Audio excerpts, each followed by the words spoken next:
Hello everybody and welcome to the A-List on RBTV. My name is Lorenzo Cordova, Editor-in-Chief of Clarion Newspaper here at Riverside Brookfield High School, and today I have with me Mr. Dick Johnson from NBC5 News Today. Mr. Johnson has been in many places, and recently he was in ABC News. Now he is at NBC News where he has been for many years, and today we're going to talk with him about what made him the journalist he is today. Wow, many years of experience, Lorenzo. It's nice to be here, and what a great facility here at RBTV. It is a great facility. I moved to NBC 4 years ago. I had been with ABC 7 in Chicago for 20 years, and before that worked in Dallas, Texas for 5 years with the CBS affiliate, and before that, Indianapolis, Indiana for 2 years with the ABC station. Most people starting out today have to start smaller than that. I was just lucky to get some breaks in bigger markets. And really, it was, I'm a big advocate of learning by doing. A lot of people will go to college for journalism, for broadcast journalism, for communications. They'll graduate, and then they'll go get a master's degree, let's say, with a fine program. Your story is different, right? Very different. And, you know, like Medill School, a great school at Northwestern, for example. However, I believe you get your master's degree on the street, and that's what I did. And it was just, it's my story, it's my way of doing things that worked for me. Other people might choose to get a higher degree, but you really learn by doing in this business. By doing the interviews, by covering the news daily, you grow that way. And like you said, you worked in other places like Dallas and other places. Right. But so how do the environments differ from Chicago to Dallas to Indianapolis? Well, Chicago is in my opinion, again, the bastion of broadcast journalism. This is the best TV market in the country for TV news. It is arguably the best print news market as well. People who work in New York and Washington may differ, but I think it's a terrific place to be. So from that standpoint, what you do here as a reporter is probably the best news coverage that you will experience, that you will ever have in your career. Save going to Iraq to cover the war, going overseas to cover some overseas assignments. This is pretty darn good because you see it all here. In Dallas, same thing. It was a pretty good news market, but not as celebrated as Chicago is. There's such a deep history here. The front page, the classic story. Two big newspapers. And so many great names in journalism have been through here. Indianapolis, pardon me, Indianapolis is, again, decent city, okay news market, but you might lead your news on any given evening with a truck accident on the highway that's tying up traffic. Whereas here, that would be, part of the traffic story, but it wouldn't be your main news story. Politics would usually be. Yeah, this time of year especially. Right. Now, you talk about, you talk about a lot of reporters coming out of here in Chicago. Yeah. Did you ever happen to meet anyone like Mike Royko? Mm-hmm. Have you ever met anyone who's been a famous journalist from Chicago and actually gotten to sit down with them, talk to them, and for a few minutes just take a look inside their life? Yeah, I mean, Mike Royko only briefly. He's a tough guy to sit down with and get to know. He had a very tight circle of friends, and you'd have to hang out at the Billy Goat or one of his haunts to catch him. But yeah, got to know basically anybody in your lifetime that's been a known person in Chicago, from newspaper writers to TV reporters. And all of them have a unique passion for going for the truth and for getting inside someone's head to tell their story. I think the greatest thing that we do as reporters here who've been here a long time is tell a person's story well. And in TV, we not only tell the story, we take you to the story. If you missed the gas explosion in the southwest suburbs, or if some other story that's a little more visual, my feeling is our challenge is to make you experience that story as if you were standing there when it happened. So not only the visuals, but also get inside someone's head and have them tell the story to you and you recreate it for TV. Now, something else I want to talk about. When you were growing up, now you said you didn't get into this business until you were in college. Yeah, when right. you first experienced radio. So as a child, did you ever have any hints? Were there any influences to you as a child, like Walter Cronkite? Yeah. Were there any influences to you that may have, eventually, may have led you on this path? Well, I love to say Walter Cronkite was another family member at the dinner table every night. Literally. I mean, his head was he was in a TV screen sitting there, right across the table. Yeah. Walter Cronkite. And, it would be my sister and me and my parents and Walter Cronkite. And we would often interrupt the dinner or delay dinner to listen to him. I don't think, my parents may have been a little different than other families, but we certainly, there weren't many sources of news back then.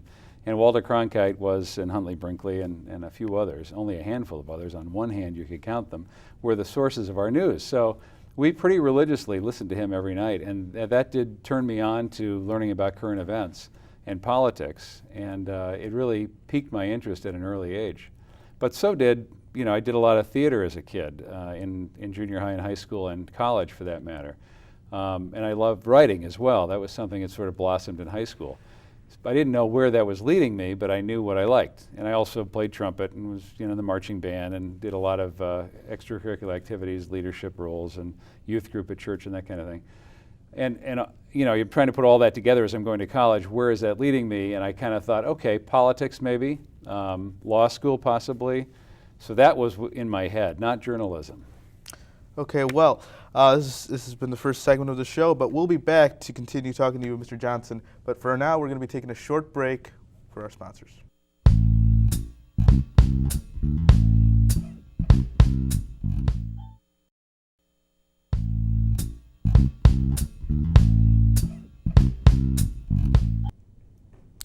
Hello, everybody, and we're back here with Mr. Dick Johnson, anchor of NBC5 News Today over at NBC5. Now, Mr. Johnson, before we went to break, we were talking about how you got into journalism. Yeah. And this happened in college, and it happened, well, you told us. Well, there was kind of an epiphany senior year. I mean, I went through 4 years of college, still kind of, taking courses focused on political science. That was my major, American government specifically, but not really knowing what I was going to do with it. My parents, like most parents, were encouraging me to interview with sales companies and marketing companies because they thought I was outgoing enough, I could sell products, but it just didn't turn me on. And so finally, senior year, for whatever reason, the light bulb went off, as it often does in one's life, and I pulled together the love of writing, the current events, the politics, the theater, the radio that I was doing in college, and said, what can I do with this? What is this going to lead me to? And I thought, wait a minute, what about TV news? That perfect. box over there, that yeah, box, I can be in that box. So I quickly got an internship, second semester senior year, the last semester, and I got hired, believe it or not, out of that internship for a full-time job when I graduated. I mean, it was totally luck of the draw, fate, walking through that door of opportunity, and it happened. And usually for a lot of people doing that, it's very difficult, right? It's very difficult to find a scholarship or an internship, and second semester, the last opportunity, you got it. It was the 11th hour, which is kind of how I led my life, I guess, looking back, but my girlfriend at the time, who became my wife, was a communications major, and I called the watering hole, shall we say, on the campus where some of the communications majors were gathered when I got this job offer, like 6 months before graduating, and said, hey, I got a job. I'm going to be in TV news. And she and her friends wouldn't talk to me for a good week because they hadn't even gotten their tapes together to get jobs, And you weren't even focused on it. No, it was, but it was one of those right place, right time, and I totally loved the business. I mean, I took to it right away. I loved it. It loved me in a sense that, a lot of people helped me and taught me how to do things, and I quickly moved through some of the ranks in Indianapolis and Dallas. So you started out as a reporter, right? You didn't start off as an anchor. No. So how did you start out? Was it a lot more difficult as a reporter than being an anchor? Well, I think that's the natural and best progression for any reporter. Whether you're at a newspaper and you want to be an editor, you still need to start out as a reporter. Radio, TV, same deal. That's how you learn how to cover news and what news is and what news isn't. I did do some anchoring on the side. I did news briefs for Good Morning America and that kind of thing when I first started off, and little anchoring jobs here and there, but mostly reporting. That's key. It's key to that is your master's degree in journalism, if you will. Reporting. Yeah. Out in the field. Yes. Out in every day. In the rough. I tell interns of mine, don't take the easy street. Don't take the summer even to think about, well, what am I going to do after I graduate? Jump right in there and get a job someplace, and it may be in the toughest, worst job ever. Right. It'll a town lead you, you've never heard of, in a state you've never experience. Heard of. Yes. It'll get you where you want to be eventually. Absolutely. A lot of people say, well, I want to stay close to home, and maybe there's something in Rockford. Well, everybody's looking in Rockford because from Chicago. Go to South Dakota. Mm-hmm. Go to New Mexico and see what you can do out there in some of those small markets. Don't be afraid. But if you actually want it, you have to It has to. Yes. It has to be the most difficult. It may be the most difficult. It may be easy as it was for you. It's an getting into adventure. the You know, business. you're 22 years old, let's say, getting out of college. And if you don't do it then, you're surely not going to do it when you're 30, married, and have a child on the way, let's say. Then, you know, if you say, gosh, I really wish I'd tried TV news. Once it's you've too late. settled down, it's too late. To, Yeah, I think it because the is. family will get broken apart, and then there'll be problems. Yeah, or is it too many financial pressures on you at the time? You know, you're feeding more than your mouth. You know, it's tough to do anything creative at that point. So, how did you get into actually anchoring? How did you get into it? How did you progress from a reporter into, say, oh, I'm going to do the NBC5 News today? Yeah. How did that happen? Well, that was, you know, a lot of the people working at NBC right now, Larry Word, who lives in Riverside, and Frank Whitaker and Camille Edwards, all the administrators there, we all worked together one day, not at the same time, but over the years at ABC7, interestingly enough. So when my contract was up at ABC7 and I was looking for a new opportunity, I was about to sign to stay there. I was thinking that, you know, maybe that was my best bet at that point. But this idea developed that perhaps I could come over to NBC and anchor the morning show there, and that has been a dream of mine all along. I was always the backup anchor at ABC7, and I wanted to be able to anchor a show myself and, you know, really prove to myself and others that I could do this. So I took the opportunity, and they were nice enough to offer it to me. And it's been terrific. We built Studio 5 on Michigan Avenue and assembled a great morning team: Bruce Wolf, Andy Avalos, Eli Pai Hong. Terrific crew, small, skeletal crew in the mornings. Every station has that, but we work so well together. It's like a tight little family, and we do a heck of a lot of work for a 2-hour live show 5 days a week. I mean, it's the most TV news on the air, you know, that time slot of any other time slot.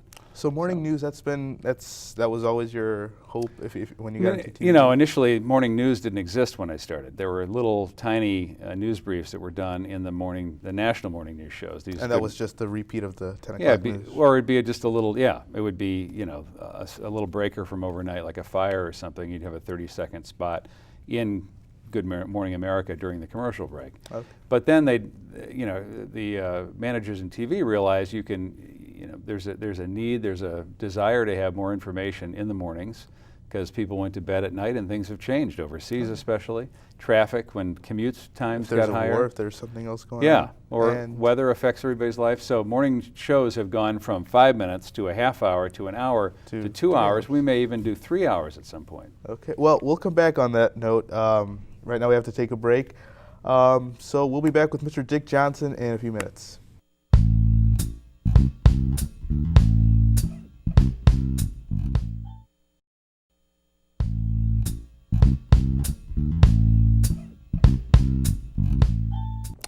And we're back here at RBTV on the A-List with Mr. Dick Johnson from NBC5 News Today.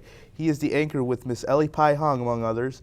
And today we're going to talk about writing the news story. And that's something that's very complicated. It's very different, as many people think, and it's a misconception among broadcast and newspaper people, that writing the news story for broadcast is the same as writing it for a newspaper, and it's really not. Yeah, it's not at all the same, and it's equally, if not more difficult, I think, from my vantage point, although it's rather partial. Writing a TV news story has to have all the essential information that a newspaper story would have, but in much less time and much less space. So the challenge is you have to find the central part of that story. You have to find the quote, let's say if there are quotes needed, that sums up the point of view of the person you're talking about, and put all that in a nice little neat package in about 20 seconds or so. If you just do a regular story. If you're doing a story out in the field, you have a minute and a half to tell the story. That's with, you know, any stand-ups you want to do, sound bites with different interviewees, as well as the writing that you're doing. So newspaper folks have column inches that they have to fill, and some of them have more column inches than they can fill with a story. Some have less, but they certainly have a longer or a wider space in which to tell their story. It's equally challenging in that it still has to be compelling to the reader. But it's kind of the opposite. Yeah, but we have to condense it all and still impart not all the facts and figures, but certainly the essence of the story to the viewer. Well, newspapers have to fill the page, and I've seen both sides of the spectrum actually, because I'm newspaper editor-in-chief for the school here, and I've been here during the broadcast journalism classes, and I've seen the writers, and I've seen them crunch down their stories. I've seen, the directors say, cut this down, this Yes. is way too long for 30 seconds. It's the hardest lesson I've ever had to learn in TV news, is writing the short form story and writing it well, clearly, and making it compelling. And I can't, I was a poli-sci major. Poli-sci majors are notorious for writing, 18 blue books in an exam. That's how you're taught. We write and write and write. And when I got to the radio station at college, they would cut my copy. In fact, my wife was working at, editing the copy, and she and a couple of other people would just slice and dice my stuff because it was too long. I still have a problem with that. People like to, if you're into writing, you like to embellish a lot on the story. You like to tell the gory details. Right. I like that. Well, you do, and I really have a problem cutting out some stuff, or some people that I've interviewed who really have a great story to tell. But I have to stand back, because sometimes you can't see the forest for the trees, and say, are they really essential to the story? No, I suppose I could lose that part of it. You have to be judgmental. You have to say, is this going to just make it longer, or is this actually going to, is this going to make the story better? Is this going to tell the viewer something new? And if it's not, then it's got to go, right? Correct, exactly. So, and from the writing, it comes the actual shooting and the editing. Yeah. Right? So, how does you shoot and edit and kind of write in your head when you're in the field. I mean, you have to have a preconceived notion of where the story's going when you go out there. Now, if it's a breaking story, a big fire, let's say, I keep using fire as an example, but something that you don't know the end of it, you don't know the conclusion, then obviously you can't write it as you're going along. You have to just be there, and you have to if you're going out to do a story, as I've done this week, on sleeping and on what makes a morning person and an evening person or a night person, it's kind of a morning audience germane story. I kind of know where I want to go with it. I know what I want to tell people, but I don't know, what makes a morning person or a night person. I leave the experts to explain that, or I leave that to the experts. So you have a preconceived notion, but you still have to, take in everything that you've been shooting. I take very few notes out in the field, believe it or not. Oh, really? A lot of people take copious notes. Yeah, I would expect, tape because I recorders. see them. They're most taping, of it's right up here, and it's just, everybody has to do what they're comfortable with.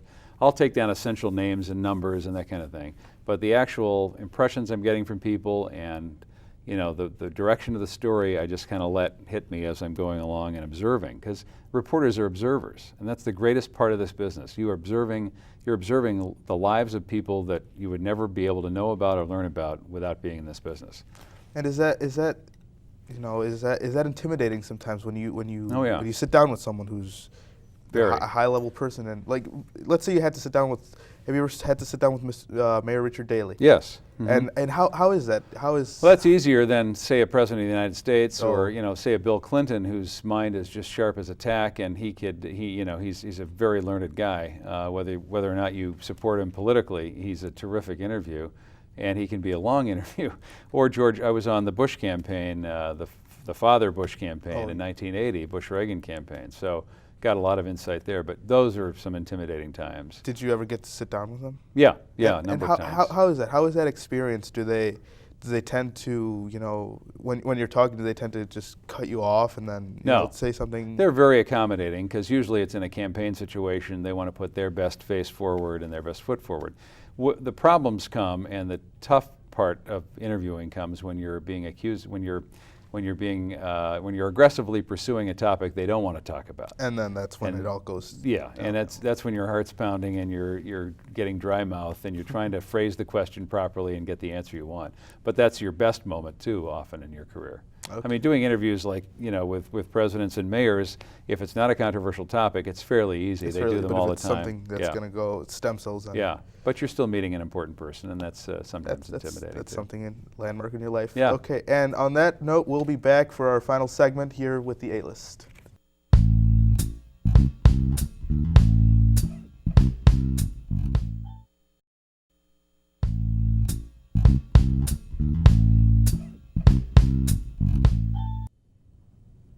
Welcome back, ladies and gentlemen, to the A-List here on RBTV. I'm here with Mr. Dick Johnson, anchor of NBC5 News Today here at NBC5 News Chicago. And Mr. Johnson, what would you like to tell people who are interested in this business today? Well, I would encourage them to pursue it, first of all, because it's a terrific business, and it's been the most fascinating career I can ever imagine me doing, and I think it's been rewarding for everyone who's been in it. It's a very interesting career. You're not going to get wealthy off it necessarily. You get not at first, especially at first. You're making sometimes below the poverty level in terms of wages, but you make a decent enough living, and certainly the rewards are more than monetary. You get to meet people from you all get to walks meet of all life. sorts you of get people to do all kinds of interesting things. Yes, and peek into these people's lives, as we were talking earlier, that are just, and also being first on the scene for stories that are happening, and being able to tell your friends and your family the news before they've heard it. And I think that's always kind of fun. But to get in the business, I would highly recommend, obviously, 4 years of college. Don't necessarily have to major in journalism or communications. I didn't. I highly recommend a social science of some kind, sociology, psychology, political science. So you can get acquainted with sorts talking to of politicians, disciplines. talking to Yep. high-level officials. Yep, and if you have to have an innate ability to write. You can hone it at the local radio and TV station at college.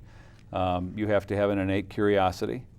Sometimes I say an insatiable curiosity to find out what's going on with certain issues. And be personable, like to be out in the public, like to meet people. If you're a little more shy, sometimes newspaper reporters are err on the shy side because they can, and actually it's to their advantage. They're able to go around in crowds and at stories and get a lot more facts and figures and quotes than if TV they're reporters obnoxious can. and if they're Yeah. Well, we tend to be thought of as obnoxious because we have a camera and a microphone and we're more invasive into people's lives. Newspaper reporters can quietly go around almost like a stealth bomber and pick up little tidbits and news parts of the news story. I do both roles, so maybe one day I'm holding a camera and what do you like to eat? Oh, and it's very hard. Another day I'm with a notepad and I'm asking what are the changes that are going to be happening this year with the referendum. So something else I want to talk about, are there more opportunities for jobs now in television than there were before when you started? Different jobs. In broadcast news, the traditional TV newscast is starting to wane in a way because the websites are and the internet activity is increasing at such a rapid pace that at NBC, for example, we're skewing more to the internet side and the digital form of communication than the traditional TV newscast that you see. So what I'm trying to say is we will still have the traditional TV newscast. We will probably have them more strategically placed through the day at times when people are wanting to watch them. I mean, in the middle of the day, people aren't home, aren't able to sit down in the front of the TV sets, or they're busy and aren't watching as much. The audiences are declining in the middle of the day. Mornings are increasing. Late night is okay. It's stable. And then our website, though, is booming. We have sometimes 1 million hits in one day on a popular story. Because I do see it, and it usually started, I think, only with NBC5 News, but they fade out. Or not but they start zooming out the camera to the scene of the whole website, and now it went from just one news station, and now I see it on CBS. I see everybody's it on ABC, doing it. Yeah, Fox. We all have decent websites. I'd argue that we have the best website, and it's staffed 24/7, and they compete with us. I mean, the website's right next to our assignment desk. They compete with us in breaking stories, and so they're trying to get they're trying to get the scoop because they report the news as well. On the other hand, we also stream a lot of our stories on our website, NBC5.com. So if you miss a newscast, you can see it there. We have iPodcasts as well. So that's the future, and I think that's where kids need to head, is the internet. They need to start, well, cameras and lighting and all that, that's still necessary if you're going to do a TV newscast. It still is, but I think that's where it's going to go. It's not.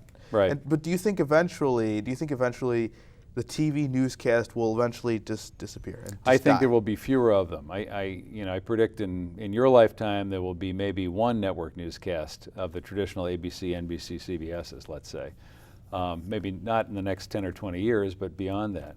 Or more probably they will. More probably you might be able to choose from a menu that you want a little bit of Brian Williams and a little bit of Dick and Ellie and a little bit of CNN headlines and that kind of thing, and put your own newscast together at your home. But do you think that eventually, do eventually these excess Will they be news dinosaurs? channels, Will what I do be no, dinosaur-esque? these excess news channels on cable, Yeah. all these Fox and CNN2, and I you don't think they'll eventually they'll just focus, they'll just have one that provides all the news. Lorenzo, it's money driven. If they're making money, no, they'll still be there. But there's so much need for information. There are, I think, too many outlets for it right now, and they probably will condense because I don't think all of them are getting that big a viewership. But the internet is getting bigger every day. The internet in many other ways is too. In terms of straight newscasts and news presentations, I can't imagine there'll be more and more of those. I think there'll be different forms and different presentations. Okay, well, Mr. Johnson, I'm afraid that's all the time we have. Thank you for being My here. pleasure. It's been great talking to you today. I've gotten a lot out of this interview, and I'm sure the people out there watching will too. I hope so. So thank you for watching. Don't forget to watch NBC 5 News today in the morning. I won't. Okay. All right. That's been the A-List for the day, and we'll see you again another time. Thank you for watching.